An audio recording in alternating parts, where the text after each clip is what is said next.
trying to figure out ways to name our building and our floor. And Lander, because there were so many minority students in it, was called the ghetto. But because all the Latinos were primarily showing a lot of face on the second floor, they called that Tortilla Flats. You know, I didn't know if that was an insult or not, but we kept saying, okay, it's us, we're there. So I became this, I guess, dorm president. And a lot of things happened in the dorm that were really, really unique and difficult and stressful. At the time, Lander was adjusting to having all these Hispanics, and I think there was only 8 American Indians, so there weren't many, and I don't know if they were all in Lander. So there were, and a few Latinos. There were just 35, but probably most of the women were not in Lander at the time, first year. And it became a co-ed dorm later on, so some of the women were able to move in, and more were recruited in 69 and 70 and so forth. So more and more women eventually came, but in that first year, most of the women were off campus, or at least not in Lander. They were in like Patterson or McMahon or some of the other dorms that had co-ed or women sections. But the majority of our young guys were in Lander Hall. So we started trying to figure out how to survive, be there, and couldn't handle the food because we're all accustomed to beans and tortillas and stuff like that. And obviously, pancakes and hash browns were not quite what we were accustomed to. So it was killing us. And for little guys like me weighing 100 pounds, you know, we couldn't survive long on this. So obviously we complained to everybody that we knew that things weren't working for us. And the campus administration, at least the food service administration, worked really well to try to figure out how to keep these kids fed without, I guess, breaking their budgets and how to make things work. And they tried all the institutional food systems that they had, and you know, none of these, you know, large containers of rice, which would scare most folks. None of this stuff was working for any of us. So none of this was home cooked meals. So we kept saying, no, we don't want this. And they kept calling us and testing different foods, and none of this was working. And eventually they said they knew no other way of doing things other than they said, well, why don't we see if we can just hire a couple of folks to be cooks? And we're going, okay. And he said, well, as long as they can make, you know, frijoles, arroz, you know, tortillas, you know, arroz con pollo, whatever they could make. You know, if they can do these kind of things, we're cool. So, however the university went out and recruited, they went out and got a bunch of folks.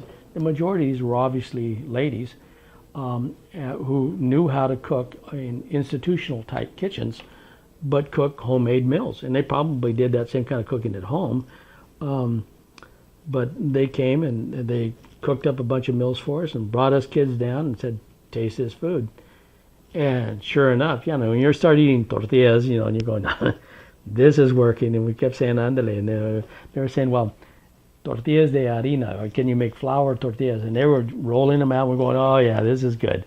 You know, heck, we were ready to work with them in the kitchen, but they were going, no. So these ladies were cooking for us, and the food was great. So obviously that worked, and that kept us on board.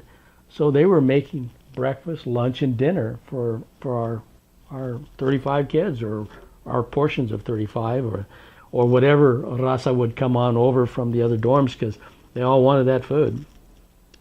And so we were getting, you know, we were accustomed to that, and still trying to get acclimated to the U.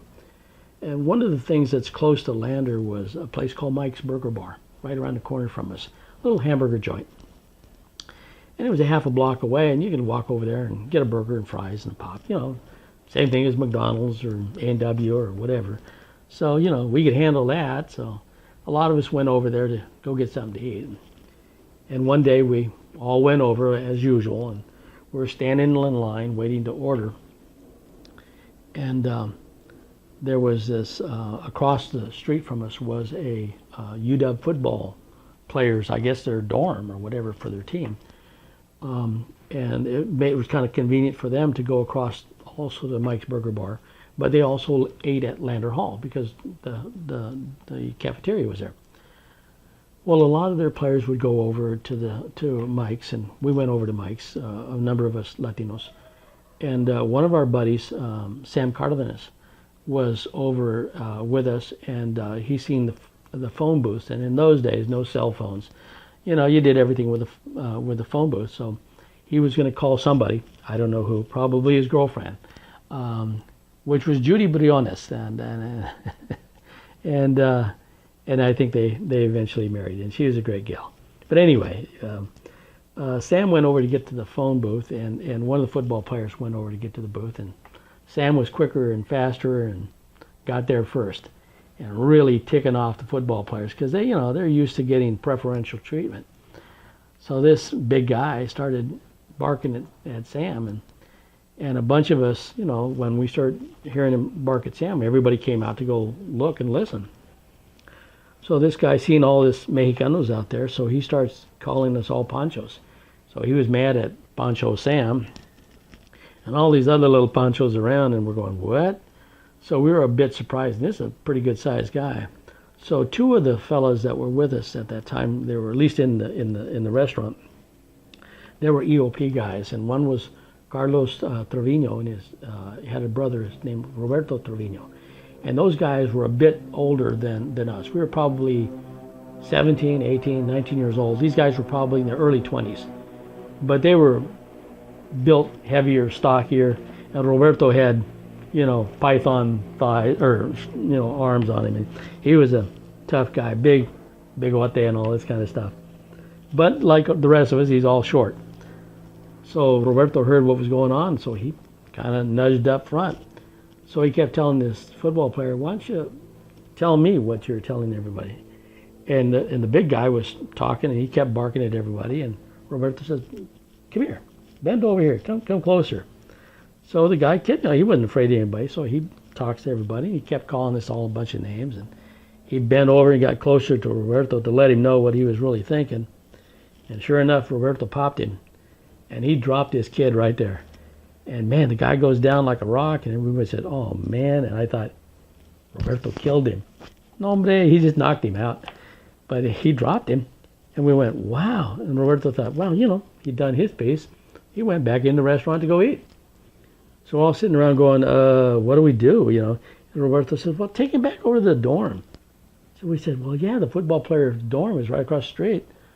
So four or five of us had to pick this guy up, and dead weight like that, he's a load. So, we're dragging this guy across the street, and he's so big, his tail is dragging on the ground, and we all got an arm and a leg, and we're dragging him across the street, and we get him there, and huffing and puffing, and we get him across the street, and we get up to where the coach's dorm room was at, or whoever, one of the assistant coaches or whoever. We knock on the door and tell him, "Hey, sorry, but, here's your guy." And they're, "What?" So, they were all shocked by it, and we said, "Sorry, we knocked him out. Oops. Here's your guy." And so, of course, the other football players all puffed up, and they came out, and they wanted to beat the hell out of us guys. And, being the smallest guy in the bunch, I guess I wasn't much for being the big fighter. I'd probably get in the way and get a nose broke, but that'd be about it. So all the guys kept yelling, "Tomas, go over to Lander and get some more of the guys." Okay. Well, I was small, but I was real quick, so it took me nothing to get across the Lander. So I'm running into the building and yelling to everybody about the fight over at Mike's Burger Bar. And all the ASB, Black Student Union, BSU, kids that were there, and Latinos and Native American kids and everybody, they were all EOP kids. Everybody just started literally breaking apart furniture that was in the lobby and the lounge area, and everybody runs over with parts of chairs and whatever, and they're battling it out with these, behemoth football players. And the fight ensued, and it went from the fight went on from from Mike's Burger Bar and the dorm over there, the football players, all the way over to Lander Hall. And the fight just went on and on and on. And it ended up that the UOP kids won. so so it got pretty tough. And so the football players all went back with black eyes and scratches and bruises and bumps and lumps. And of course, for most of us kids who were, pretty tough, ornery kids, you get banged around, and then when you're done with that, you go back over to Mike's Burger Bar and get something to eat and still call it good, The next day, the coach, I think it was Jim Owens, he came over to have a meeting with the dorm resident manager and the student body kids, and I was obviously one of those guys since I was the elected president. So we're in the room talking, and Owens is kind of barking at everybody. You can't beat up the football players. They got a football game coming up. And, I'm not quiet or shy. So I got out there and told them, I said, look, they start calling us names, chances are we're going to probably just stand up to them and somebody's going to get the hell kicked out of them. And, if we have to do this again, regardless of their schedule, it may happen again. Tell them to be cool. And they kind of got the idea. So the players all started apologizing because he had a number of the guys there. So they apologized for their part in it. And we said, well, okay, no grudges, we're Huskies, so we're not mad at the team. And so, we all kind of let it go from there. And